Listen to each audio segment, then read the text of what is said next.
déjà lu le tome 1 de cette série appelée The Deal.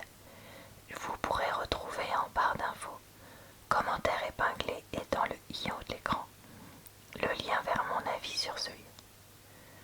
Je poste en effet très souvent des vidéos booktube, donc n'hésitez pas à regarder à ces endroits-là, il y aura le lien vers d'autres vidéos également, sachant que je ne lis pas que de la romance, même si c'est un genre que je lis beaucoup. Aujourd'hui, je vais vous présenter le livre, donc en vous lisant le résumé et en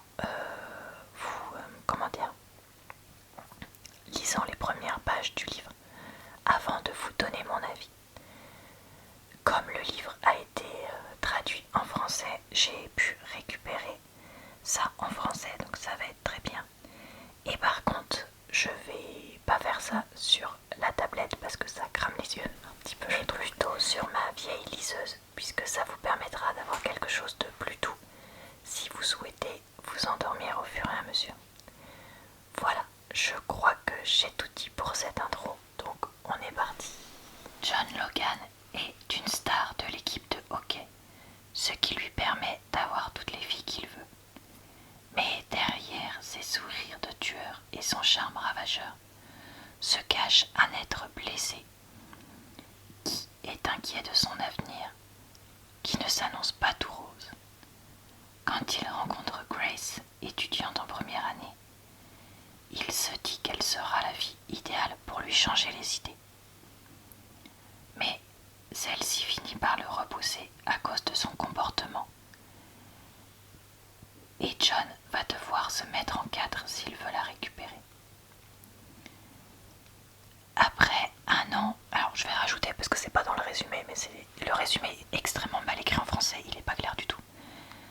Donc après sa première année à l'université Braillard, Grace revient et elle n'est plus la jeune fille timide et innocente de l'an dernier.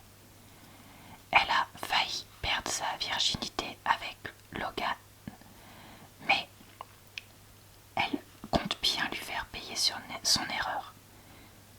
Elle n'est pas une œuvre de charité. Et si Logan pense qu'elle va se rouler et le supplier de la récupérer, il se met le doigt dans Logan, mois d'avril. Alors, je vous préviens, il va y avoir des mentions de rapports sexuels là, au début du livre. Convoiter la copine de votre meilleur pote, c'est vraiment nul. Tout d'abord, parce que c'est gênant. Par gênant, je veux dire que c'est une torture. Je ne peux pas parler au nom de toute la gente masculine, mais je suis certain qu'aucun homme n'aime sortir de sa chambre et croiser la femme de ses rêves alors qu'elle vient de passer la nuit dans les bras de son meilleur ami. Ensuite, c'est horrible parce que je me déteste. Cela va de soi, me direz-vous. Comment ne pas se haïr quand vous fantasmez sur le grand amour de votre meilleur ami? Là, pendant que je vous parle, c'est la gêne qui prend le dessus. Voyez-vous, les murs de ma maison sont très fins et j'entends chaque gémissement qui sort de la bouche d'Anna, chacun de ses cris. J'entends la tête de lit frapper le mur à chaque fois que mon meilleur ami la rapproche un peu plus de l'O-R-G-A-S-M-E.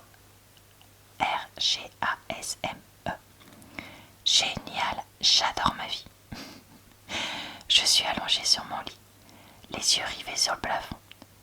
Je ne fais plus semblant de parcourir la musique de mon iPod, dont j'avais mis les écouteurs dans l'espoir d'étouffer les bruits que font Anna et Gareth à côté. Mais je n'ai toujours pas appuyé sur play. Faut croire que ce soir, j'ai envie de me faire du mal. Soyez rassurés, je ne suis pas fou.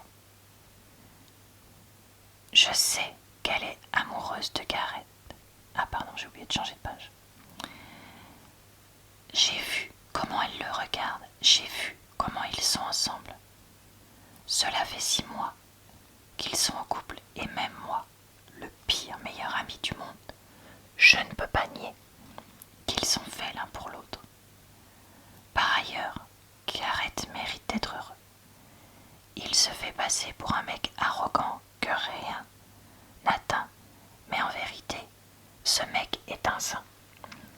sur la glace, il est le meilleur centre avec qui j'ai patiné.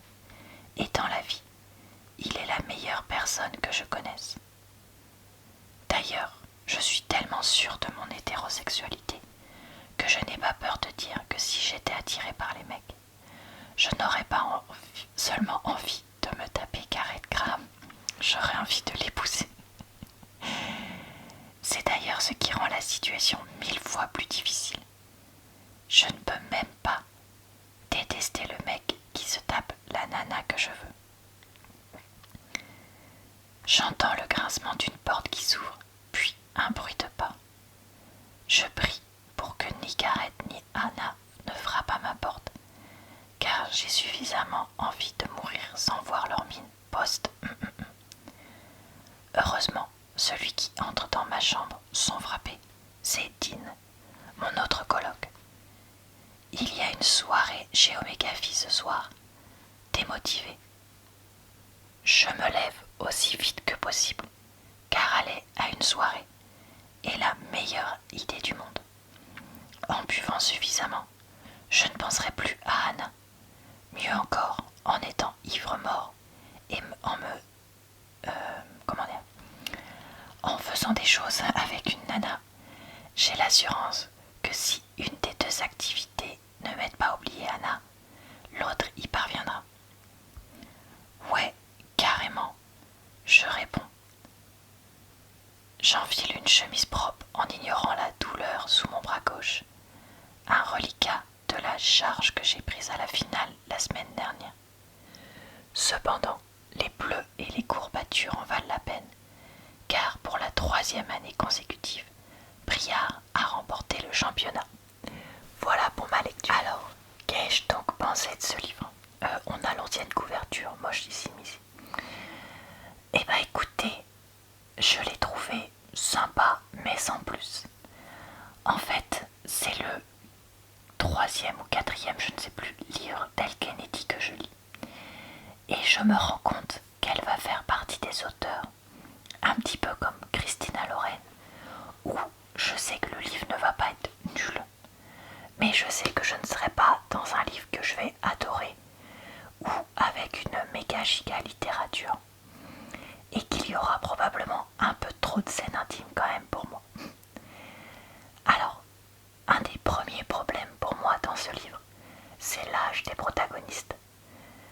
Je suis loin, très loin de mes années fac. Et donc, lire des livres où les personnages sont à la fac, assez rapidement, ça me fatigue. Et encore plus quand il y a un des deux personnages qui a une expérience dans les relations intimes assez peu développée. Alors là, on est encore dans un cliché qu'on a déjà vu 1000 fois et qui m'est un peu insupportable.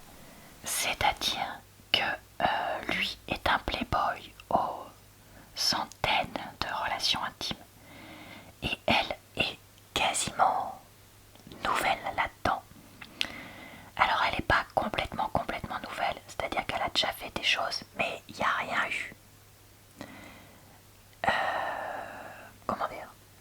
Comment dire sans dire pour pas avoir de problème avec YouTube.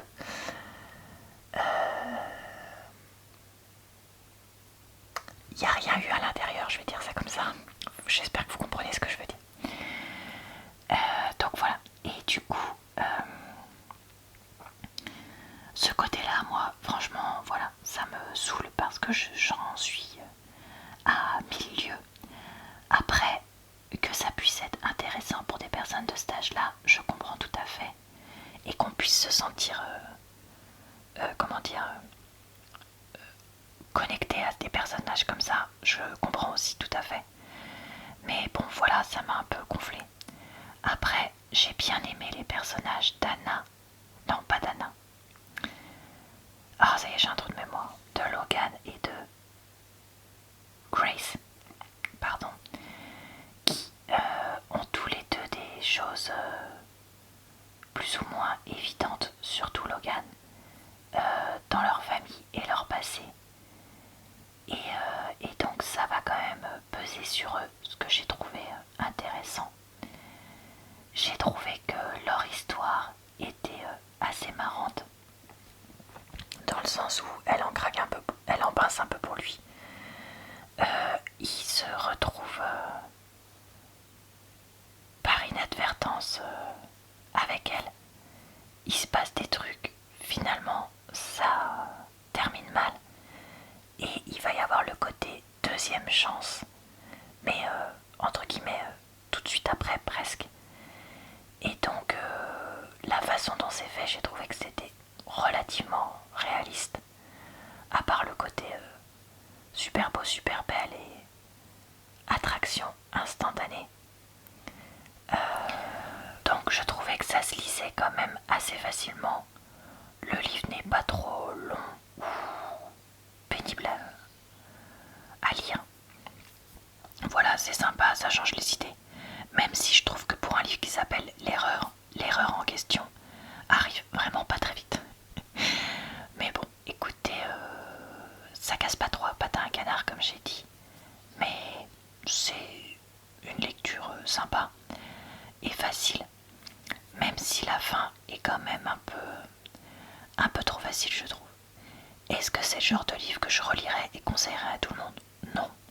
Est-ce que j'ai passé un moment sympa globalement? Oui. Voilà ce que je peux en dire. Et bah écoutez, c'est tout pour cette vidéo. J'espère que mon avis vous a plu, relaxé, diverti et aidé. Je vous souhaite une bonne soirée, une bonne nuit ou une bonne journée.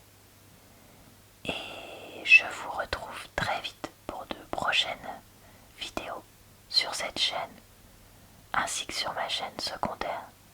Je vous dis donc à très bientôt dans une prochaine vidéo.